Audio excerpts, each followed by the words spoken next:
വാർത്തകളിലേക്ക് വിശദമായി പോകുമ്പോൾ നമ്മൾ ആദ്യം തന്നെ പോകുന്ന ഇറാനിലേക്കാണ്. ഇറാന്റെ പുതിയ പരമോന്നത നേതാവ് മുജ്തബ ഖമനേയിയുടെ സന്ദേശത്തിന് പിന്നാലെ ആക്രമണം കടുപ്പിച്ചിരിക്കുകയാണ് ഇറാൻ. ഇസ്രായേലിലേക്ക് കൂടുതൽ മിസൈലുകൾ അയച്ചിരിക്കുകയാണ്. ബഹ്റൈനിൽ വീണ്ടും ജാഗ്രതാ നിർദ്ദേശമുണ്ട്. ഇറാഖിൽ ഒരു US സൈനിക വിമാനം തകർന്നു വീണു. പ്രധാനമന്ത്രി നരേന്ദ്രമോദി ഇറാനിയൻ പ്രസിഡന്റിനെ വിളിച്ച് ആശങ്ക രേഖപ്പെടുത്തി. US ഇസ്രായേൽ ബന്ധമില്ലാത്ത എണ്ണക്കപ്പലുകൾക്ക് പ്രത്യേക അനുമതിയോടെ ഹോർമുസ് കടലിടുക്ക് വഴി യാത്ര ചെയ്യാമെന്ന് ഇറാൻ അറിയിച്ചു. സംഘർഷം രൂക്ഷമാക്കിയാൽ കനത്ത തിരിച്ചടി നൽകുമെന്ന് ട്രംപ് ഭീഷണി മുഴക്കി. അജയ് സുധാബിച്ച് ചേരുന്നുണ്ട് കൂടുതൽ വിവരങ്ങളുമായി. അജയ്, ഇറാന്റെ പരമോന്നത നേതാവിന്റെ ആദ്യത്തെ സന്ദേശം പുറത്തു വരുമ്പോൾ യുദ്ധം കൂടുതൽ കടുക്കുന്നു എന്നുള്ള വിവരങ്ങളാണ് പുറത്തുവരുന്നത്. അനുശ്രീ, ഈ യുദ്ധം തുടങ്ങി ഇപ്പോൾ ഏറെ നാളുകളായി. ഇപ്പോൾ മുജ്തബ ഖമനേയി, മുൻപ് ആയത്തുള്ള അലി ഖമനയുടെ മകനും അതുപോലെ തന്നെ അവിടെ സർക്കാരിൻ്റെ പല പ്രവർത്തനങ്ങളിലും പങ്കാളിത്തം വഹിച്ചിരുന്ന ആളായിരുന്നു ആയത്തുള്ള അലി ഖമനയുടെ നേതൃത്വത്തിൽ. അതുപോലെ ഇപ്പോൾ പുതിയ പരമോന്നത നേതാവായി സ്ഥാനമേൽക്കുകയും ചെയ്തിരുന്നു. ഇപ്പോഴൊന്നും തന്നെ അദ്ദേഹത്തിൻ്റെ പ്രസ്താവനകളൊന്നും വന്നു കണ്ടില്ല. എന്നാൽ ഇന്നലെ വൈകുന്നേരത്തോടെയാണ് മുജ്തബ ഖമനയുടെ ഭാഗത്തു നിന്നും പുതിയ ഒരു പ്രസ്താവന യുദ്ധത്തെ സംബന്ധിച്ച് പുറത്തു വരുന്നത്. അതിൽ അദ്ദേഹം വ്യക്തമാക്കിയത് പശ്ചിമേഷ്യയിലുള്ള US സൈനിക ബേസുകൾക്ക് നേരെയുള്ള ആക്രമണം തുടരും. ഇവ അടച്ചുപൂട്ടാതെ, ഇവ പൂർണ്ണമായിട്ടും ഇവയുടെ പ്രവർത്തനം അവസാനിപ്പിക്കാതെ ഈ ആക്രമണങ്ങൾക്ക് അയവുണ്ടാകില്ല എന്നും മുജ്തബ ഖമനേയി വ്യക്തമാക്കുന്നുണ്ട്. അതുപോലെ തന്നെ ഈ പശ്ചിമേഷ്യയിൽ ഈ ഹോർമുസ് കടലിടുക്കിലുള്ള ഈ എണ്ണക്കപ്പലുകൾക്ക് നേരെയുള്ള ആക്രമണം തുടരുമെന്നും അദ്ദേഹത്തിൻ്റെ പ്രസ്താവനയിൽ പറയുന്നുണ്ട്. എന്നാൽ ഇത് ഒരു പ്രസ്താവനയായിട്ടാണ് ഇറാന്റെ ദേശീയ ചാനൽ വഴി പുറത്തുവിട്ടത്. അദ്ദേഹം നേരിട്ട് വന്നല്ല ഇക്കാര്യം സൂചിപ്പിച്ചത് എന്നൊരു പ്രത്യേകത കൂടിയുണ്ട്. അദ്ദേഹത്തിന് വേണ്ടി അവതാരകനാണ് ഈ ഒരു കാര്യം ജനങ്ങളോട് വ്യക്തമാക്കുകയുണ്ടായിരുന്നത്. അപ്പോൾ ഈ ഒരു കാര്യത്തിൽ കൂടുതൽ സംശയങ്ങൾ കൂടി ഉയരുന്നുണ്ട്. അതായത് മുജ്തബ ഖമനേയി എവിടെയാണ്? പല റിപ്പോർട്ടുകളും ഇടയ്ക്ക് BBC-യുടെ ഭാഗത്തു നിന്നെല്ലാം റിപ്പോർട്ടുകളുണ്ടായിരുന്നു. ഈ അദ്ദേഹത്തിന് ഗുരുതരമായി പരിക്കേറ്റ് ചികിത്സയിലാണ്, അതുകൊണ്ടാണ് അദ്ദേഹം മാധ്യമങ്ങളെ കാണാത്തത് എന്നെല്ലാം അഭ്യൂഹങ്ങളുണ്ടായിരുന്നു. എന്തായാലും ഇപ്പോൾ അത് കൂടുതൽ ശരിവെക്കുന്ന രീതിയിലാണ് മുജ്തബ ഖമനേയുടെ സന്ദേശം വന്നത്. അദ്ദേഹം മാധ്യമങ്ങൾക്ക് മുന്നിൽ നേരിട്ട് എത്തുകയല്ല ചെയ്തത്, പകരം ഒരു പ്രസ്താവനയിലൂടെയാണ് ജനങ്ങളെ അഡ്രസ്സ് ചെയ്തത്. ഇതിൽ ജനങ്ങളോട് പരിഭ്രാന്തരാകരുതെന്നും ശക്തമായി തന്നെ ഇറാൻ തിരിച്ചടിക്കുന്നുണ്ടെന്നുമെല്ലാം ഈ ഒരു പ്രസ്താവനയിലൂടെ അദ്ദേഹം വ്യക്തമാക്കുന്നുണ്ട്. മുൻപ് US ഇസ്രായേലി ആക്രമണം ഉണ്ടായപ്പോൾ ആയത്തുള്ള അലി ഖമനേയി, അതുപോലെ തന്നെ അദ്ദേഹത്തിൻ്റെ മരുമകൾ, പിന്നെ കൊച്ചുമകൻ ഉൾപ്പെടെ നിരവധി ആളുകൾ കൊല്ലപ്പെടുന്ന ഒരു സാഹചര്യമുണ്ടായിരുന്നു. പിന്നെ മകൾ മരിച്ചിരുന്നു ആയത്തുള്ള അലി ഖമനയുടെ. അങ്ങനെ നിരവധി ആളുകൾ കൊല്ലപ്പെട്ടിരുന്നു. ഇതിൽ മുജ്തബ ഖമനേയി മാത്രമാണ് ഇപ്പോൾ നിലവിൽ ജീവനോടെയുള്ളയാൾ. അപ്പോൾ പല റിപ്പോർട്ടുകളും സൂചിപ്പിക്കുന്നത് ആയത്തുള്ള അലി ഖമനേയ്ക്ക് നേരെ നടന്ന ആക്രമണത്തിൽ മുജ്തബ ഖമനേയ്ക്ക് പരിക്കേറ്റതാണെന്ന് പല റിപ്പോർട്ടുകളും സൂചിപ്പിക്കുന്നുണ്ട്. എന്തായാലും അതൊന്നും നിലവിൽ സ്ഥിരീകരിച്ചിട്ടില്ല. ഇതിനിടെ ഒരു യുദ്ധ സാഹചര്യം നോക്കുകയാണെങ്കിൽ പശ്ചിമേഷ്യയിൽ കനത്ത രീതിയിൽ തന്നെ പോരാട്ടം തുടരുകയാണ്. ഇപ്പോൾ ഈ പ്രസ്താവന വന്നതിന് ശേഷം, മുജ്തബ ഖമനേയുടെ പ്രസ്താവന വന്നതിന് ശേഷം ഇറാൻ ആക്രമണം കൂടുതൽ കടുപ്പിച്ചിരിക്കുകയാണ്. ഇറാനും പിന്നെ ഹിസ്ബുള്ള ഗ്രൂപ്പും, ലെബനനിലുള്ള ഹിസ്ബുള്ള ഗ്രൂപ്പും നിലവിൽ ഇസ്രായേലിനെതിരെ അടുത്ത ഘട്ട മിസൈലുകൾ അയച്ചതായിട്ട് ഇസ്രായേൽ ഇന്റർസെപ്റ്റ് ചെയ്തിട്ടുണ്ട്. അവർ അത് കൂടുതൽ മിസൈലുകൾ നശിപ്പിച്ചുകൊണ്ടിരിക്കുകയാണെന്നാണ് അവരുടെ മാധ്യമത്തിൻ്റെ, അവരുടെ ഭാഗമായി ആർമിയുടെ ഭാഗത്തു നിന്നെല്ലാം വരുന്ന വിശദീകരണം എന്ന് പറയുന്നത്. അതുപോലെ തന്നെ മറ്റൊരു പ്രധാനപ്പെട്ട വാർത്ത, ഒരു US-ന്റെ റീഫ്യൂവലിംഗ് വിമാനം, സൈനിക വിമാനം തകർന്നു വീണു എന്നുള്ളതാണ്. ഇറാഖിലാണ് ഇത് തകർന്നു വീണത്. പടിഞ്ഞാറൻ ഇറാഖ് ഭാഗത്തായിട്ട് ഒരു റീഫ്യൂവലിംഗ് വിമാനം തകർന്നു വീഴുകയായിരുന്നു. KC-135 എന്ന വിമാനമാണ് തകർന്നു വീണത്.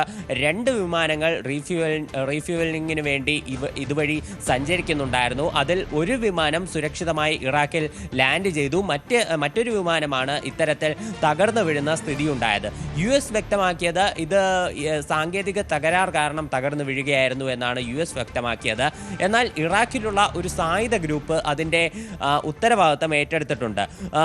ഇപ്പോൾ ഇറാഖിലുള്ള ഇസ്ലാമിക് റെസിസ്റ്റൻസ് എന്ന ഗ്രൂപ്പാണ് അതിൻ്റെ ഉത്തരവാദിത്തം ഏറ്റെടുത്തുകൊണ്ട് രംഗത്തെത്തിയിട്ടുള്ളത്. തങ്ങളാണ് ഈ KC-135 വെടിവെച്ചിട്ടതെന്നാണ് അവർ പ്രസ്താവനയിലൂടെ അറിയിച്ചിരിക്കുകയും ചെയ്യുന്നത്. ഈ ഇസ്ലാമിക് റെസിസ്റ്റൻസ് ഗ്രൂപ്പിൻ്റെ ഭാഗത്തു നിന്നുള്ള ആക്രമണങ്ങളും അത് മേഖലയിൽ ആദ്യം മുതൽ തന്നെയുണ്ട്. അതായത് ഇറാന് പിന്തുണയുമായിട്ട് US സേനയ്ക്ക് നേരെ ഇവർ ആദ്യം മുതൽ തന്നെ ആക്രമണം നടത്തുന്നുണ്ടായിരുന്നു. അപ്പോൾ നിലവിൽ ഈ വിമാനം തകർന്നതിന് പിന്നിൽ തങ്ങളാണ് എന്നാണ് അവർ ഉത്തരവാദിത്തം ഏറ്റെടുത്തിരിക്കുന്നത്. ഇതിലുള്ള പൈലറ്റിനെയും അതുപോലെ തന്നെ സഹജീവനക്കാരനെയും കാണാനില്ല. ഇതിൻ്റെ രക്ഷാപ്രവർത്തനം പുരോഗമിക്കുന്നതായിട്ടാണ് US മിലിറ്ററിയുടെ ഭാഗത്ത് നിന്ന് വന്നിട്ടുള്ള ഒരു വിശദീകരണം എന്ന് പറയുന്നത്. അതുപോലെ തന്നെ ഇപ്പോൾ മേഖലയിലേക്ക് നമ്മൾ നോക്കുകയാണെങ്കിൽ ഇപ്പോൾ UN റെഫ്യൂജി ഏജൻസിയുടെ ഭാഗത്ത് നിന്ന് ഒരു റിപ്പോർട്ട് വരുന്നതെന്ന് പറഞ്ഞാൽ ഈ യുദ്ധം ആരംഭിച്ചതിന് ശേഷം ഇതുവരെ ഏതാണ്ട് 30 ലക്ഷം ആളുകൾക്ക് ഇറാനിൽ വീട് നഷ്ടപ്പെട്ടു എന്നാണ്. ഇപ്പോൾ നിലവിലും ടെഹ്റാനിൽ ആക്രമണം രൂക്ഷമായി തന്നെ തുടരുകയാണ്. നിരവധി സ്ഥലങ്ങളിൽ സ്ഫോടനം ഉൾപ്പെടെ ഉണ്ടായിട്ടുണ്ട്. പല ആളുകൾക്കും ജീവൻ നഷ്ടപ്പെട്ടിട്ടുണ്ട്. അതുപോലെ ഇറാന്റെ ഭാഗത്ത് നിന്ന് ഇപ്പോൾ പുതിയൊരു പ്രസ്താവന വന്നതെന്ന് പറയുന്നത് ഈ ഹോർമുസ് കടലിടുക്ക് വഴിയുള്ള ഗതാഗതത്തിൻ്റെ കാര്യം തന്നെയാണ്. അതായത് ഈ മേഖലയിലൂടെ US ഇസ്രായേലി ബന്ധമില്ലാത്ത മറ്റ് എല്ലാ കപ്പലുകൾക്കും പ്രത്യേകം അനുമതി വാങ്ങിയതിനു ശേഷം മേഖലയിലൂടെ യാത്ര ചെയ്യാം എന്നാണ് ഇറാൻ അറിയിച്ചിട്ടുള്ളത്. ഇത്തരത്തിൽ 2 ഇന്ത്യൻ കപ്പലുകൾ ഇതിലൂടെ ഈ മേഖലയിലൂടെ യാത്ര ചെയ്തിരുന്നു. ഇന്നലെ നമ്മളത് റിപ്പോർട്ട് ചെയ്തിരുന്നതാണ്. അപ്പോൾ ഇത്തരത്തിൽ സമാനമായിട്ടുള്ള രീതിയിൽ US ഇസ്രായേലി ബന്ധമില്ലാതെ മറ്റ് രാജ്യങ്ങളുടെ കപ്പലുകൾക്ക് ഈ US ഇസ്രായേലി ബന്ധമില്ലാത്ത എണ്ണ കപ്പലുകൾക്ക് യാത്ര ചെയ്യാമെന്ന് പറയുമ്പോൾ US-ഉമായും ഇസ്രായേലുമായും ഇറാനും ഒക്കെയായും നല്ല രീതിയിലുള്ള ബന്ധം വെച്ച് പുലർത്തുന്ന ഒരു രാജ്യം കൂടിയാണ് ഇന്ത്യ എന്ന് പറയുന്നത്. അത് ഇന്ത്യയെ ഏതെങ്കിലും രീതിയിൽ ബാധിക്കാനുള്ള സാധ്യതയുണ്ടോ? നിലവിൽ അത്തരമൊരു ആശങ്കയില്ല. കാരണം ഇന്ത്യൻ കപ്പലാണ് കഴിഞ്ഞ ദിവസം മേഖലയിലൂടെ സുരക്ഷിതമായി തന്നെ കടന്നു വന്നത്. 2 കപ്പലുകൾക്ക് ഇതുവരെ കടന്നു വരാൻ സാധിച്ചിരുന്നു. ഇനി കൂടുതൽ കപ്പലുകൾ മേഖലയിലൂടെ യാത്ര ചെയ്യുന്ന ഒരു സാഹചര്യം അതെല്ലാം പരിഗണിച്ച് വരികയാണ്. ഇപ്പോൾ നിലവിൽ ഇന്ത്യയുടെ പ്രധാനമന്ത്രി നരേന്ദ്രമോദി ഇറാനിയൻ പ്രസിഡന്റ് മസൂദ് പെസഷ്കിയാനെ ടെലിഫോണിൽ വിളിച്ച് സംസാരിച്ചിട്ടുണ്ട്. ഈ യുദ്ധം തുടങ്ങിയതിന് ശേഷം ആദ്യമായിട്ടാണ് ഇരു നേതാക്കളും ടെലിഫോൺ വഴി ഒരു സംഭാഷണം നടത്തുന്നത്. ഇതിൽ പ്രധാനമന്ത്രി നരേന്ദ്രമോദി നിലവിലെ സാഹചര്യങ്ങളിൽ ആശങ്ക രേഖപ്പെടുത്തിയിട്ടുണ്ട്. അതുപോലെ തന്നെ സാധാരണക്കാരുടെ ജീവൻ നഷ്ടമാകുന്നതിലും അതുപോലെ മേഖലയിൽ നിരവധി നാശനഷ്ടങ്ങൾ ഉണ്ടാകുന്നതിലും അനുശോചനം രേഖപ്പെടുത്തുകയും ചെയ്തിട്ടുണ്ട്. അതുപോലെ തന്നെ ഇന്ത്യൻ പൗരന്മാരുടെ സുരക്ഷയെ പറ്റിയിട്ടുള്ള കൺസേണും ഇറാനെ അറിയിച്ചു. അതുപോലെ ഈ വ്യാപാരം അതുപോലെ മറ്റ് കാര്യങ്ങൾ ഇതുവഴി മേഖലയിലൂടെയുള്ള പെട്രോളിയം അടക്കമുള്ള ഉൽപ്പന്നങ്ങളുടെ ട്രേഡ് അത് സുഗമമായി നടക്കാനുള്ള സാഹചര്യം ഉണ്ടാകണം എന്നതുൾപ്പെടെയുള്ള കാര്യങ്ങൾ പ്രസിഡന്റിനെ അറിയിച്ചതായിട്ട് പിന്നീട് നരേന്ദ്രമോദി എക്സിൽ കുറിച്ചിട്ടുണ്ട്. എന്തായാലും ഇരു നേതാക്കളും തമ്മിൽ ഒരു കോണ്ടാക്ട് ഉണ്ടായിട്ടുണ്ട്. ഇതിനു മുൻപേ നമ്മൾ നോക്കുകയാണെങ്കിൽ നമ്മുടെ വിദേശകാര്യമന്ത്രി S ജയശങ്കർ ഇറാന്റെ വിദേശകാര്യമന്ത്രി അബ്ബാസ് അറക്ചിയുമായിട്ട് ടെലിഫോൺ വഴി സംസാരിച്ചിരുന്നു. അപ്പോൾ തീർച്ചയായിട്ടും ഇന്ത്യൻ കപ്പലുകളുടെ മേഖലയിലെ ഒരു സുരക്ഷയെ സംബന്ധിച്ചുള്ള കാര്യങ്ങളെല്ലാം ചർച്ചയായതായിട്ടാണ് വിവരം. അതിനെ തുടർന്നാണ് 2 ഇന്ത്യൻ കപ്പലുകൾക്ക് മേഖലയുടെ വരാൻ സാധിച്ചത്. എന്തായാലും ഇത്തരത്തിൽ ഇന്ത്യയുടെ ഇപ്പോൾ കേന്ദ്ര മന്ത്രാലയത്തിൻ്റെ ഭാഗത്തു നിന്നും തീർച്ചയായിട്ടും ഇറാനുമായിട്ട് ഇപ്പോൾ കൂടുതൽ ഒരു ബന്ധം പുലർത്തിക്കൊണ്ട് മേഖലയിലുള്ള ഇന്ത്യൻ വ്യാപാരത്തിൻ്റെ ഒരു സാഹചര്യമാണെങ്കിലും ഇന്ത്യൻ പൗരന്മാരുടെ സുരക്ഷയാണെങ്കിലും അത് കൂടുതൽ ഊട്ടിയുറപ്പിക്കാനുള്ള ശ്രമങ്ങളാണ് നിലവിൽ നടന്നുകൊണ്ടിരിക്കുന്നത്. അതിൻ്റെ ഭാഗമായിട്ടുള്ള ആദ്യഘട്ട ശ്രമങ്ങളെല്ലാം വിജയിച്ചതായിട്ടുള്ള റിപ്പോർട്ടുകളാണ് നമുക്ക് വരുന്നതും. പ്രത്യേകിച്ച് 2 കപ്പലുകൾ ഇതിലൂടെ വന്നതും പുറത്തേക്ക് വന്നത് ഉൾപ്പെടെയുള്ള കാര്യങ്ങൾ ഇതിൽ നിർണായകമാണ്. മറ്റു കപ്പലുകൾക്ക് നേരെ തീർച്ചയായിട്ടും മേഖലയിൽ ഇപ്പോൾ ആക്രമണം തുടർന്നുകൊണ്ടിരിക്കുകയാണ്. ഇറാൻ കൂടുതൽ ലക്ഷ്യമാക്കുന്നത് ഇത്തരത്തിൽ ഒരു എണ്ണ ടാങ്കറുകളെയും എണ്ണ കപ്പലുകളെയുമാണ്. ഇന്ന് വീണ്ടും ക്രൂഡ് ഓയിലിൻ്റെ വില $100 മുകളിലേക്ക് ഉയർന്നിട്ടുണ്ട് എന്നുള്ള ഒരു റിപ്പോർട്ടുമുണ്ട്. ഇന്നലെയും അത് $100 മുകളിൽ ഉയർന്ന് $102 വരെയൊക്കെ എത്തിയിരുന്നു. പിന്നീട് ഉച്ചയോടെ അത് വീണ്ടും താഴേക്ക് വരികയും $93 എത്തുകയും എല്ലാം ചെയ്തിരുന്നു.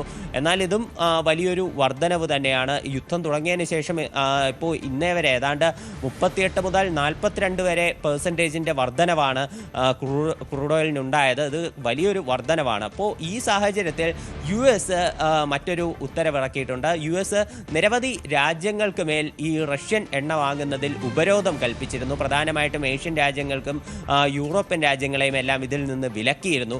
US നിലവിൽ ഈ രാജ്യങ്ങളോട് വ്യക്തമാക്കുന്നത് താൽക്കാലികമായി റഷ്യയിൽ നിന്ന് ക്രൂഡ് ഓയിൽ വാങ്ങാം എന്നുള്ള കാര്യമാണ്. US ഇപ്പോൾ നിലവിൽ അത്തരമൊരു പ്രസ്താവന പുറത്തിറക്കിയിട്ടുണ്ട്. ബംഗ്ലാദേശ് ഉൾപ്പെടെ ചില രാജ്യങ്ങൾ കഴിഞ്ഞ ദിവസം US-നെ ബന്ധപ്പെട്ടിരുന്നു റഷ്യൻ ക്രൂഡ് ഓയിൽ വാങ്ങുന്ന കാര്യത്തിൽ. ഇപ്പോൾ നിലവിൽ ബംഗ്ലാദേശ് ഉൾപ്പെടെ ഇപ്പോൾ പല രാജ്യങ്ങൾക്കും ഏഷ്യൻ രാജ്യങ്ങൾക്കെല്ലാം ഈ റഷ്യയിൽ നിന്ന് ക്രൂഡ് ഓയിൽ ഇറക്കുമതി ചെയ്യാൻ US അനുമതി നൽകിയിരിക്കുകയാണ്. ഉപരോധങ്ങൾ ഇപ്പോൾ താൽക്കാലികമായി എടുത്തു കളഞ്ഞു. അതുപോലെ തന്നെ റഷ്യൻ പ്രസിഡന്റ് വ്ളാഡിമിർ പുടിൻ ഇതിന് മുൻപേ തന്നെ ഈ റഷ്യൻ എണ്ണ വിതരണം ചെയ്യാൻ തയ്യാറാണ്. ഈ രാഷ്ട്രീയമായിട്ടുള്ള ഭിന്നതകൾ മാറ്റിവെച്ചുകൊണ്ട് ഈ എണ്ണ ഗതാഗതം സുഗമമാക്കും എന്നെല്ലാം അദ്ദേഹം പ്രസ്താവന നടത്തിയിരുന്നു.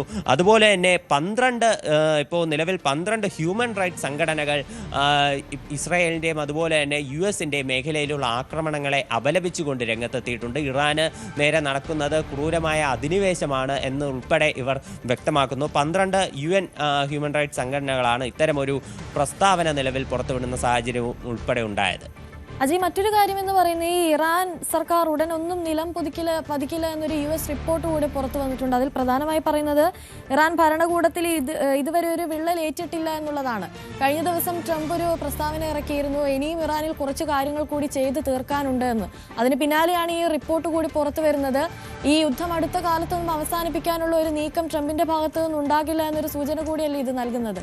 തീർച്ചയായിട്ടും ഇപ്പോൾ ട്രംപിൻ്റെ വാദങ്ങളെ പാടെ തള്ളുന്ന രീതിയിലുള്ള വിവരങ്ങളും റിപ്പോർട്ടുകളുമാണ് US-ൻ്റെ തന്നെ മറ്റ് ഒഫീഷ്യൽസ് പുറത്തുവിടുന്നത്. ഇപ്പോൾ US-ൻ്റെ ആർമിയുടെ ഭാഗത്തു നിന്ന് വന്ന ഒരു റിപ്പോർട്ട് പ്രകാരം ഇപ്പോൾ ഇറാനിലെ മിനാബിലുള്ള സ്കൂളിൻ്റെ ആക്രമണത്തിൻ്റെ ഉത്തരവാദിത്തം അത് US-ന് തന്നെയാണ് എന്ന റിപ്പോർട്ട് പുറത്തു വന്നിരുന്നു. ട്രംപ് ഇതിനു മുൻപേ മാധ്യമങ്ങളോട് പറഞ്ഞത് ഇറാൻ തന്നെയാണ് ഈ ആക്രമണത്തിൻ്റെ ഉത്തരവാദികൾ, അവരുടെ മിസൈലുകളൊന്നും ലക്ഷ്യസ്ഥാനത്തല്ല പതിക്കുന്നത്, ലക്ഷ്യം മാറി മറ്റെവിടെയെങ്കിലും അവരുടെ രാജ്യത്തിനുള്ളിൽ തന്നെയുള്ള പല സ്ഥലങ്ങളിലുമാണ് ഈ മിസൈലുകൾ ചെന്ന് പതിക്കുന്നത്.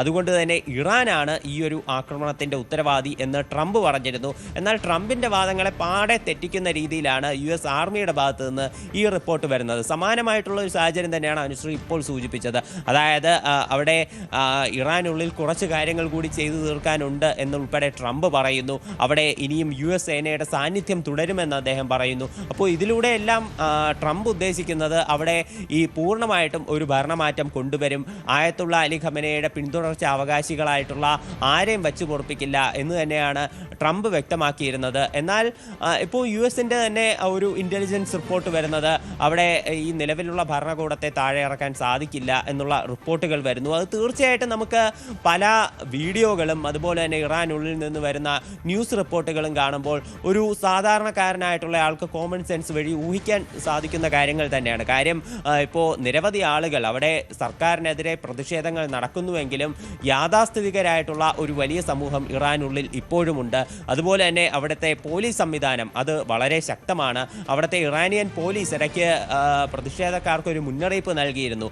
ഇപ്പോൾ രാജ്യത്തിനകത്ത് ഒറ്റപ്പെട്ട രീതിയിലെങ്കിലും പ്രതിഷേധങ്ങൾ സർക്കാരിനെതിരെ ഉയരുന്നുണ്ട്, ഈ പ്രതിഷേധക്കാർക്ക് തങ്ങളുടെ ശത്രുക്കളുടെ അതേ നിലയായിരിക്കും എന്നാണ് ഇറാനിയൻ പോലീസ് വ്യക്തമാക്കിയിട്ടുള്ളത്. അപ്പോൾ അവിടെ ഉള്ള നിയമ സംവിധാനങ്ങൾ ഇപ്പോൾ ഒരു പുരോഗമന സമൂഹത്തിന് അംഗീകരിക്കാൻ സാധിക്കാത്തതാണെങ്കിലും പലതരത്തിലുള്ള ഒരു ഗവൺമെൻറ്റിൻ്റെ ഇൻ്റർവീൻസ് ജനങ്ങൾക്കിടയിൽ ഉണ്ടാകുന്നുണ്ട്. അപ്പോൾ അതുകൊണ്ട് തന്നെ ഈ പ്രതിഷേധങ്ങളെ എങ്ങനെയൊക്കെ അട്ടിമറിക്കാമോ ആ രീതിയിലെല്ലാം ഇറാനിയൻ സർക്കാർ അട്ടിമറിക്കുന്നുണ്ട്. ഇതിനു മുൻപേ നമ്മൾ നോക്കുകയാണെങ്കിൽ പല പ്രതിഷേധങ്ങൾ ഉയർന്നു വന്നിരുന്നു. 2023 അതിനു മുൻപേ പല ഘട്ടങ്ങളിൽ പല പ്രതിഷേധങ്ങൾ സർക്കാരിനെതിരെ ഉയർന്നു വന്നിരുന്നു. ഇതിനെയെല്ലാം നിർദാക്ഷിണ്യം അടിച്ചമർത്തുന്ന കാഴ്ചകൾ നമുക്ക് കാണാൻ സാധിച്ചിരുന്നു. ഇപ്പോൾ നിലവിൽ ഒരു രാജ്യത്തൊരു സംഘർഷം നിലനിൽക്കുന്ന സാഹചര്യത്തിൽ തെറ്റി നിന്ന പല ഗ്രൂപ്പുകളും ഒന്നിക്കുന്ന ഒരു കാഴ്ച ഇറാനുള്ളിൽ നമുക്ക് കാണാൻ സാധിച്ചു.